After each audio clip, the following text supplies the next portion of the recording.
الحمد لله نحمده ونستعينه ونستغفره ونؤمن به ونتوكل عليه ونعوذ بالله من شرور أنفسنا ومن سيئات أعمالنا من يهده الله فلا مضل له ومن يضلله فلا هادي له ونشهد أن لا إله إلا الله وحده لا شريك له ونشهد أن سيدنا وسندنا ومولانا محمدا عبده ورسوله صلى الله تعالى عليه وعلى آله وأصحابه وبارك وسلم تسليما كثيرا كثيرا.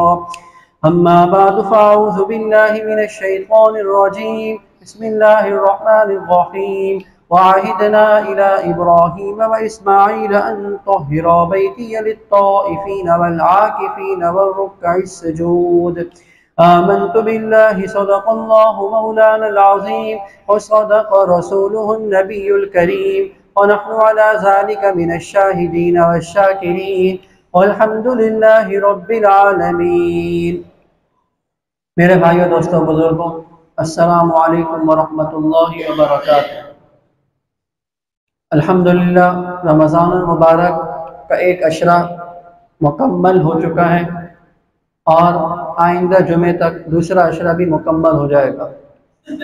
یہ رمضان المبارک کا بابرکت مہینہ جو اللہ تعالیٰ نے ہمیں عطا فرمایا ہے، اس میں عبادات کے ذریعے سے ہم اللہ تعالیٰ کا خاص قرب حاصل کر سکتے ہیں. روزے کے ذریعے سے، تراویح کے ذریعے سے، پھر سحری کے وقت تہجد کے ذریعے سے، اور اس وقت اللہ تعالیٰ سے مانگ کر، افطاری کے وقت مانگ کر، نمازوں کے بعد، اور اسی طریقے سے آگے پیچھے بھی جب موقع ملے اللہ تعالیٰ سے مانگ کر اللہ تعالیٰ کا قرب حاصل کر سکتے ہیں. جہاں رمضان کے مہینے کے اندر اللہ تعالیٰ نے روزے کی عبادت رکھی ہے، تراویح کی عبادت رکھی ہے، اسی طریقے سے رمضان کے اندر ایک اور عاشقانہ عبادت جسے کہا جائے وہ بھی رکھی ہے، اور وہ عبادت ہے اعتکاف کی عبادت. یعنی آخری عشرے کا اعتکاف کر لینا. آخری عشرے میں سب چیزوں سے کٹ کر، دنیا کی چیزوں سے، دنیا کی لذتوں سے، دنیا کی ملاقاتوں سے کٹ کر ایک اللہ تعالیٰ سے لو لگاتے ہوئے مرد حضرات مسجد میں اور خواتین گھر کی نماز پڑھنے کی جگہ میں اپنے آپ کو قید کر لیتی ہیں. تو یہ کیوں ہوتا ہے؟ یہ اللہ تعالیٰ کا تقرب اور قرب حاصل کرنے کے لیے کہ ابھی تک تم روزے رکھ رہے تھے، تم نے تراویحیں پڑھی ہیں اور سجدے کیے ہیں اور تہجد کے اوقات میں مجھ سے مانگا ہے، لیکن ابھی تھوڑا سا آخری عشرے میں میرے اور قریب آ جاؤ. یعنی ابھی تک تو یہ تھا کہ دنیا میں ملنا ملانا بھی ہو رہا تھا، ملاقاتیں بھی ہو رہی تھی، بازاروں میں جانا بھی ہو رہا تھا، اور دیگر کام بھی ہو رہے تھے، اور بسا اوقات گناہ بھی ہو جاتا تھا. یعنی لیکن اب ایسا کرو کہ آخری عشرے کے اندر تو میرا خاص قرب اور تقرب حاصل کرنے کے لیے، مجھ سے لو لگانے کے لیے اپنے آپ کو تمام دنیاوی مشاغل سے کاٹ کر میرے پاس آ جاؤ. اور جیسے عطا خراسانی رحمۃ اللہ علیہ فرمایا کرتے تھے کہ معتکف جو ہوتا ہے نا، وہ اللہ تعالیٰ کے در پر آ پڑتا ہے اور وہ یہ کہتا ہے کہ میں اس وقت تک یہاں سے نہیں ٹلوں گا جب تک میری مغفرت نہیں ہوگی. یعنی اس کی مثال ایسی ہے کہ جب تک میری مغفرت نہیں ہوگی میں یہاں سے چلوں گا نہیں، ہٹوں گا نہیں. تو معتکف اسی نیت سے آتا ہے اللہ تعالیٰ کا قرب حاصل کرنے کے لیے، اپنے آپ کو بخشوانے کے لیے، اپنے گناہوں کو معاف فرمانے کے لیے اللہ تعالیٰ سے. وہ اس لیے دنیاوی چیزوں سے کٹ کر مسجد میں آ بیٹھتا ہے. اور فضیلت کیسی ہے اس عبادت کی؟ پہلے تو یہ سمجھ لیں کہ یہ قرآن سے بھی ثابت ہے اور احادیث سے بھی ثابت ہے. قرآن میں پہلے بارے میں فرمایا وَعَهِدْنَا إِلَىٰ إِبْرَاهِيمَ وَإِسْمَاعِيلَ أَن طَهِّرَا بَيْتِيَ لِلطَّائِفِينَ وَالْعَاكِفِينَ. ہم نے ابراہیم سے اور اسماعیل سے یہ عہد لیا کہ میرے گھر کو پاک صاف رکھو. کس کے لیے؟ طواف کرنے والوں کے لیے، والعاکفین اور کس کے لیے؟ اعتکاف کرنے والوں کے لیے، والرکع السجود اور رکوع سجدے نماز پڑھنے والوں کے لیے. تو قرآن کی آیت سے بھی ثابت ہے۔ اور ایک اور جگہ فرمایا وَلَا تُبَاشِرُوهُنَّ وَأَنْتُمْ عَاكِفُونَ فِي الْمَسَاجِدِ۔ اسی طریقے سے احادیث مبارکہ میں آتا ہے کہ آپ صلی اللہ علیہ وسلم آخری عشرے کا اس قدر اہتمام فرمایا کرتے تھے کہ ایک مرتبہ سفر کی وجہ سے آپ نے اعتکاف نہیں کیا، یعنی ایک رمضان، تو آپ نے آئندہ سال 20 دنوں کے اعتکاف کیا، 10 کے بجائے 20 دنوں کا اعتکاف فرمایا۔ اور ایک روایت میں آتا ہے کہ ایک مرتبہ آپ صلی اللہ علیہ وسلم ایک اور بار کسی وجہ سے اعتکاف نہیں کر سکے، تو پھر آپ صلی اللہ علیہ وسلم نے شوال کے مہینے میں، یعنی رمضان کے بعد جو مہینہ آتا ہے، شوال کے مہینے میں ان 10 دنوں کی قضا کی اور 10 دنوں کا اعتکاف فرمایا۔ تو اس سے معلوم ہوا کہ آپ صلی اللہ علیہ وسلم زندگی بھر اس کا اہتمام فرمایا کرتے تھے، یعنی آخری عشرے کے اعتکاف کا۔ اور کبھی چھوٹ بھی جاتا تھا، جیسے کہ واقعات ملتے ہیں، تو آپ صلی اللہ علیہ وسلم کسی اور موقع پر کر لیا کرتے تھے، یعنی اہتمام ہوتا تھا۔ اور پھر آپ صلی اللہ علیہ وسلم ہی نہیں بلکہ صحابہ کرام رضوان اللہ علیہم اجمعین، بزرگان دین، اولیاء اللہ، ان کا بھی یہ معمول رہا ہے اور اب تک چلتا ہے کہ آخری 10 دنوں کے اندر سب چیزوں سے کٹ کر اللہ تعالیٰ سے لو لگانے کے لیے مسجد میں آ بیٹھتے ہیں۔ یعنی ابھی تک تو یہ تھا کہ سب کچھ باہر ہو رہا تھا، کھانا پینا سونا گھروں کے اندر، لیکن اب آخری 10 دنوں کے اندر کھانا پینا بھی مسجد میں ہوگا اور سونا بھی مسجد میں ہوگا۔ اور ایک روایت میں آتا ہے آپ صلی اللہ علیہ وسلم نے ارشاد فرمایا ہوا یعکف الذنوب، کہ معتکف جو ہوتا ہے نا، معتکف وہ گناہوں سے بچا رہتا ہے، وہ گناہوں سے بچا رہتا ہے۔ وَيُجْرَى لَهُ مِنَ الْحَسَنَاتِ كَعَامِلِ الْحَسَنَاتِ كُلِّهَا، اور اسے برابر نیکیوں کا اجر ملتا رہتا ہے جیسے کوئی شخص نیکیوں پر عمل کرنے والا ہوتا ہے تو اسے اجر ملتا رہتا ہے نا، تو اسے بھی اجر ملتا رہتا ہے۔ بھائی مسجد میں آ گئے، معتکف کے لیے یہ اجازت نہیں ہے کہ وہ مریض کی عیادت کے لیے جائے، لیکن مسجد میں بیٹھے بیٹھے ثواب مل رہا ہے۔ معتکف کے لیے بہت سارے کام منع ہو جاتے ہیں کہ تم نے مسجد میں رہنا ہے، مسجد سے باہر نہیں نکلنا ہے، ان نیکیوں کا ثواب آپ کو مسجد میں بیٹھے ہوئے مل رہا ہے۔ اور پھر بتایا سب سے بڑی بات کہ گناہوں سے بچا رہتا ہے، گناہوں سے، کیونکہ غیر معتکف تو کبھی بد نظری ہو جاتی ہے، کبھی جو ہے وہ کانوں میں گانے کی آوازیں پڑ جاتی ہیں، کبھی غیبت ہو جاتی ہے، کبھی غیبت کو سن لیتے ہیں، کبھی جھوٹ بول دیتے ہیں، یعنی رمضان میں بھی یہ چل رہا ہوتا ہے یہ حساب کتاب۔ لیکن جو یعنی کہ مسجد میں آ کے بیٹھ جاتا ہے، اعتکاف کرتا ہے، تو فرمایا کہ وہ ان گناہوں سے بچا رہتا ہے، وہ ان گناہوں سے کیا ہے، محفوظ رہتا ہے۔ اور یہ آخری عشرے کا جو اعتکاف ہے نا، یہ سنت مؤکدہ علی الکفایہ ہے۔ کیا مطلب؟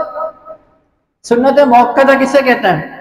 سنت مؤکدہ جیسے ہم ظہر سے پہلے کی سنتیں پڑھتے ہیں، ظہر کے بعد کی 2 سنتیں پڑھتے ہیں، عشاء کے بعد کی 2 سنتیں پڑھتے ہیں، یہ بھی سنت مؤکدہ علی الکفایہ ہے۔ یعنی مطلب یہ ہے کہ اگر کسی مسجد میں ایک شخص بھی نہیں بیٹھا نا، تو سارے اہل محلہ والے گناہگار ہوں گے، سب کے سب کیا ہوں گے؟ گناہگار ہوتے ہیں۔ یاد رکھیے، آپ نے مسجد تو بنا لی خوبصورت، بڑی عالی شان، لیکن اگر وہاں پہ ایک بندہ بھی اعتکاف کے لیے نہیں بیٹھے گا تو پورا اہل علاقے والے سب کے سب کیا ہوں گے؟ گناہگار ہوں گے۔ اگر ایک بھی بندہ بیٹھ گیا تو سب کی طرف سے کیا ہو جائے گی؟ کفایت ہو جائے گی۔ اور اتنی عظیم الشان فضیلت بیان فرمائی ہے ایک روایت کے اندر آپ صلی اللہ علیہ وسلم نے کہ جو آدمی ایک دن کا اعتکاف کرتا ہے، کتنا؟ ایک دن کا، خالی ایک دن کا اعتکاف کرتا ہے، تو اللہ تعالیٰ اس کے اور جہنم کے درمیان 3 خندقیں حائل فرما دیتے ہیں۔ 3 خندقیں اس کے اور جہنم کے درمیان، ایک دن کے اعتکاف۔ اور فاصلہ کتنا ہوتا ہے؟ ایک خندق سے لے کر دوسری خندق کے درمیان فاصلہ اتنا ہوتا ہے جتنا زمین اور آسمان کے درمیان فاصلہ ہے، اتنا فاصلہ ہوتا ہے۔ یہ ایک دن کے اعتکاف کی بات ہے۔ اور جو آدمی مکمل آخری عشرے کا اعتکاف کرے گا تو اندازہ لگائیے، سوچئے، غور کیجئے کہ ایسا شخص جہنم سے کتنا دور چلا جائے گا۔ یعنی اتنا دور چلا جائے گا گویا اس کا جہنم سے کوئی واسطہ ہی نہیں ہے، یعنی اتنے دور جو ہے وہ جہنم سے کیا ہو جائے گا، اللہ تعالیٰ اسے جہنم سے دور کر دیں گے۔ تو اسی لیے یہ آخری عشرے کی جو سنت موقعہ علی الکفایہ ہے، اس کا یہ مطلب نہیں ہے کہ بھائی تم بیٹھ جاؤ، وہ بیٹھ جائے، یہ بیٹھ جائے۔ ہر آدمی جو سمجھدار ہو، جو بچے قریب البلوغ ہوں، سمجھدار ہوں، سمجھتے ہوں نماز روزے کو، یا اسی طریقے سے جو بالغ ہو چکے ہیں، ان کو چاہیے کہ مسجد میں آ کے اعتکاف میں بیٹھیں اور یہ 10 دن اللہ تعالیٰ کے ساتھ لو لگائیں، اللہ تعالیٰ کا کیا قرب حاصل کریں۔ جیسے میں نے کہا نا، یہ عاشقانہ عبادت ہے، اور پھر جو 10 دن بیٹھتا ہے اس عبادت کی لذت اور اس کی برکات، اس کے ثمرات اسی سے معلوم ہو سکتے ہیں جو بیٹھتا ہے۔ زندگیاں بدل جاتی ہیں بھائی، زندگی بدل جاتی ہے۔ نماز کی سب سے بڑی فائدہ یہ بھی ہوتا ہے، اس کے بہت سارے فائدے ہیں۔ مثلا ایک فائدہ یہ بھی ہے کہ آپ کو نماز کی پابندی مل جاتی ہے، 10 دن تک آپ تکبیر اولی کے ساتھ نماز پڑھنے کا اہتمام کرتے ہیں، جو غیر معتکف کے لیے آسان نہیں ہوتا۔ کبھی اس کی نماز نکل جاتی ہے غیر معتکف کی، کبھی رکعتیں نکل رہی ہیں، دیر سے پہنچ رہے ہیں، کبھی تکبیر اولی نکل رہی ہے۔ لیکن جو معتکف ہے، مسجد میں ہے، اسے پتا ہے کہ بھئی ابھی نماز کا ٹائم ہو رہا ہے، وہ مسجد کے اندر ہی ہے، اور وہ نماز سے پہلے اس کی تیاری کی فکر میں لگا ہو، تو اس کے نماز تکبیر اولی کے ساتھ پڑھنے کا ثواب مل جاتا ہے۔ اور پھر حدیث کے مطابق سب سے زیادہ محبوب جگہ وہ مساجد ہے، سب سے زیادہ پسندیدہ جگہ مساجد ہے۔ احب البلاد الی اللہ مساجدها، اللہ کے نزدیک سب سے زیادہ پسندیدہ جگہ مساجد ہیں۔ وَأَبْغَضُ الْبِلَادِ إِلَى اللَّهِ أَسْوَاقُهَا، اور سب سے زیادہ مبغوث جگہ اللہ کے نزدیک ناپسندیدہ جگہ وہ بازار ہیں۔ تو ایسا شخص اللہ تعالیٰ کی پسندیدہ جگہوں میں آ جاتا ہے بھائی، ان جگہوں میں سے ایک جگہ میں آ جاتا ہے۔ اور پھر آخری جو عشرہ ہے وہ عطر پورے رمضان کا خلاصہ ہے بھائی، وہ آخری عشرہ قیمتی ہے بہت، اس کی راتیں بھی قیمتی ہیں، اس کے دن بھی قیمتی ہیں، اور اسی عشرے کی طاق راتوں میں شب قدر بھی ہے۔ شب قدر بھی ہے کہ جس کا ثواب کتنا بتایا، تنزل الملائکۃ والروح لیلۃ القدر خیر من الف شہر، یعنی 1000 مہینے سے بھی کیا ہے، بہتر۔ بہتر کتنی بہتر یہ بتایا نہیں ہے، یعنی اتنا ثواب ہے اس کا، اور پتہ نہیں کتنے 80 سال یا 82 سال کچھ حساب بھی لگایا گیا ہے، اتنے سال کی عبادت سے بھی کیا ہے، بہتر ہے، اس سے بھی کیا ہے، زیادہ ہے، یعنی اس ایک رات کی عبادت۔ اور غیر معتکف کا پتہ نہیں ملے گی نہیں ملے گی شب قدر، کسی کو مل جاتی ہے، کسی کو نہیں ملتی ہے، اور پتہ نہیں وہ عبادت کرے گا نہیں کرے گا۔ لیکن جو معتکف ہے، مسجد میں آ گیا نا، جب مسجد میں آ گیا تو اس سے تو شب قدر ملے گی ملے گی، یعنی وہ شب قدر کا کیا ہے، ثواب پائے گا ہی پائے گا۔ اگر وہ مسجد میں سو بھی رہا ہوگا تو معتکف کا سونا بھی عبادت ہے۔ معتکف کا مسجد میں آ گئے 10 دن کے لیے، لیکن لوگ کہتے ہیں سویا رہتا سویا رہتا سویا رہتا، تو بھائی اس کا سونا بھی عبادت ہے۔ ایسا بھی نہیں ہے کہ 24 گھنٹے سویا رہتا ہے، عبادت بھی کرتا ہے، ہاں یہ کہ نیند زیادہ آ رہی ہوتی ہے تو سو بھی جاتا ہے، تو گناہوں سے بچا ہوا ہے اور مسجد میں سو رہا ہے، اور آخری عشرے کے اندر اعتکاف کی نیت سے آیا ہوا ہے، تو اس کا سونا بھی کیا ہے، عبادت ہو جاتا ہے۔ کھانا پینا بھی کیا ہے، یعنی اس کا جاگنا نہ جاگنا، اس کو شب قدر ملے گی ملے گی۔ اور اگر عبادت کر لے گا ان راتوں کے اندر، طاق راتوں میں اور اہتمام کرے گا جیسے کرتے بھی ہیں، تو پھر تو انشاءاللہ تعالیٰ اس کی برکات ملیں گی، اس کے انوارات ظاہر ہوں گے، اس کے فوائد زندگی کے اندر دیکھے گا۔ اسی طریقے سے ماحول مل جاتا ہے، آخری عشرے میں ایک ماحول مل جاتا ہے، یعنی بسا اوقات تعلیم کے حلقے ہوتے ہیں، یا اعتکاف کی جگہوں کے اندر کوئی عالم دین ہوتا ہے یا کوئی بزرگ ہوتا ہے کہ جب وہاں پر بیٹھتے ہیں اور دین کی باتیں ہوتی ہیں، دین کے تذکرے ہوتے ہیں، تو پھر ایک ماحول ملتا ہے، اس ماحول کی وجہ سے زندگی پر اثر پڑتا ہے اور آدمی کو آخرت کی فکر پیدا ہوتی ہے، اور ایک راستہ ملتا ہے کہ یار عید کے بعد اب زندگی کو بدلنا ہے، اب کیا ہے، بہت گناہ کر لی ہے اور بہت اپنی منمانی کر لی، رب کو ناراض کرتے رہے، لیکن یہ جو اللہ تعالیٰ نے مجھے توفیق دے دی نا آخری عشرے کی، یہ ذریعہ بن گیا ہے میری زندگی کے بدلنے کا۔ تو اس کے بڑے فوائد ہیں آخری عشرے کے. کچھ تو بڑا اہتمام کرتے ہیں حضرات، یعنی ابھی بھی ایسے لوگ ہیں کہ کبھی ان کا اعتکاف نہیں چھوٹتا، سارے کاموں کو ایک طرف کر کے، کاروبار زندگی کو ایک طرف کر کے اور تعلقات کو ایک طرف کر کے آخری 10 دن ان کی ایک عادت بنی ہوئی، روٹین، ان کی ایک روٹین بنی ہوئی ہے. میں ایسے لوگوں کو جانتا ہوں، ان کی ایک روٹین بنی ہوئی ہے کہ انہیں آخری عشرے کا اعتکاف کرنا ہی کرنا ہے.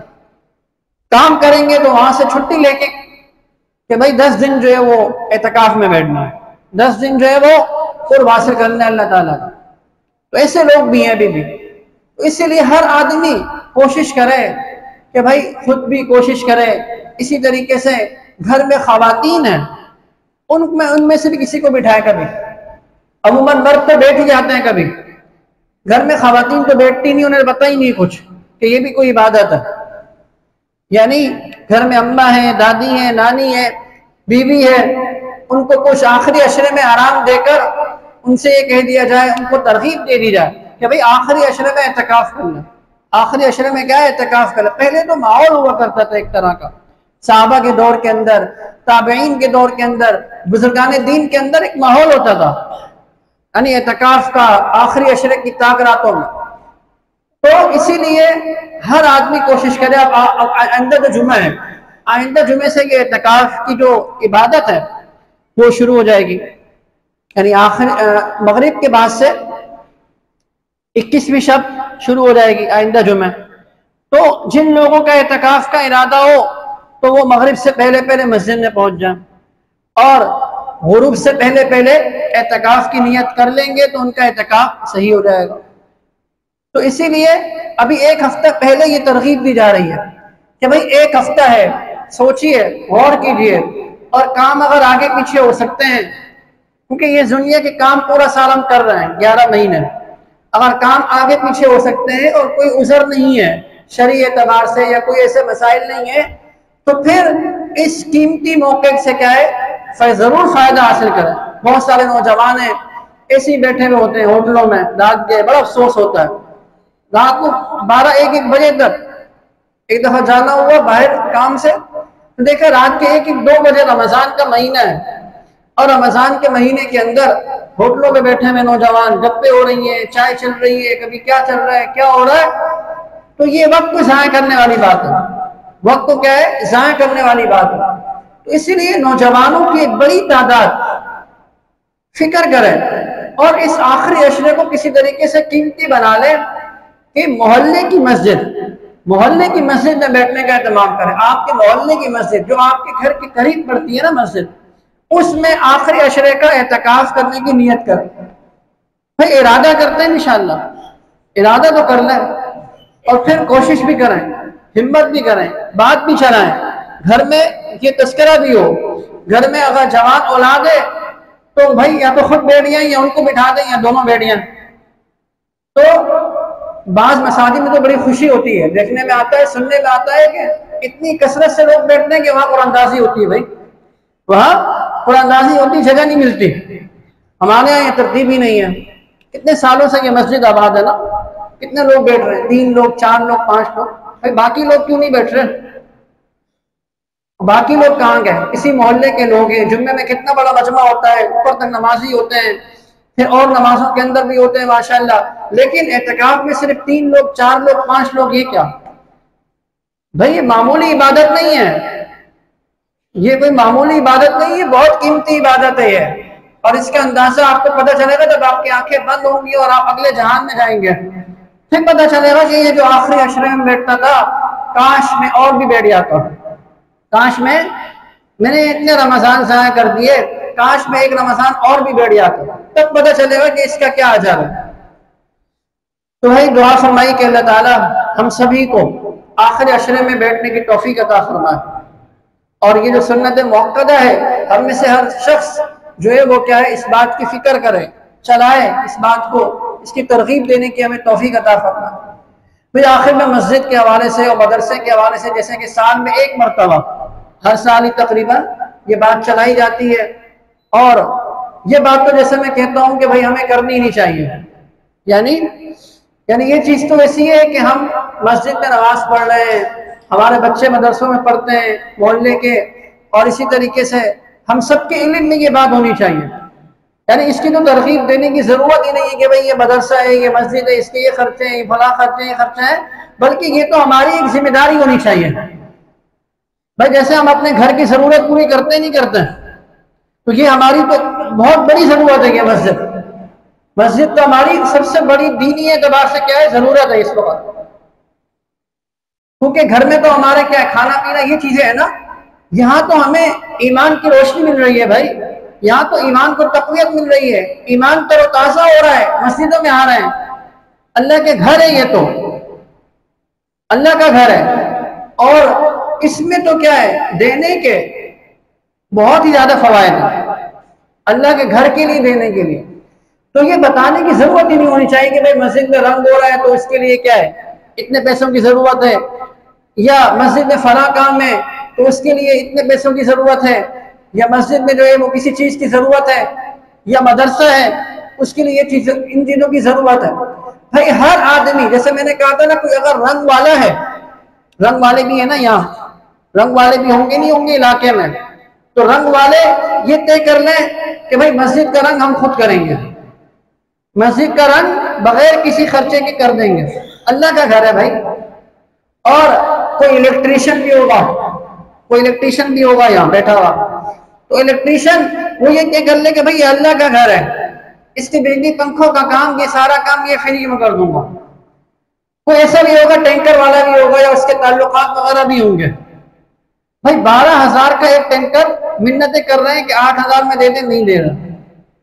12,000 سے کم. اور ہفتے میں کتنے ٹینکر ڈل رہے ہیں؟ 3 سے 4 ٹینکر ڈل رہے ہیں بتا رہے ہیں تقریباً ہر ہفتے. اندازہ لگائیے مہنگائی کس عروج پر ہے. اور اسی پانی سے تو آپ لوگ وضو کر کے آ رہے ہیں ابھی، اور اسی پانی سے تو کیا ہے، مدرسہ ہے، اس کے طلبہ ہیں، اور ایک ایک طالب علم کا اتنا خرچہ ہے، اتنے مسائل ہیں کہ میں یہاں اگر بیٹھ اس کی فہرست لے کے بیٹھ جاؤں تو آگے 15-20 منٹ اور مجھے لگ جائیں گے. تو بھائی مدرسہ بھی ہے، مسجد بھی ہے، اس کے اخراجات ہیں، اس کی ضرورتیں ہیں، اور دیں گے طلبہ جو اتنا حاصل کر رہے ہیں، جو پڑھیں گے، جو نکل کر جائیں گے، تو اس میں آپ کا بھی حصہ ہوگا، اس میں آپ کو بھی ثواب ملے گا. بھائی کسی طالب علم کو کپڑے دلا دیے، غریب طالب علم، کسی طالب علم کو کیا نام ہے کوئی خرچہ دے دینا. کیونکہ یہاں پر اس وقت جو انتظامیہ ہے وہ ان کے خرچے برداشت کر رہی ہے.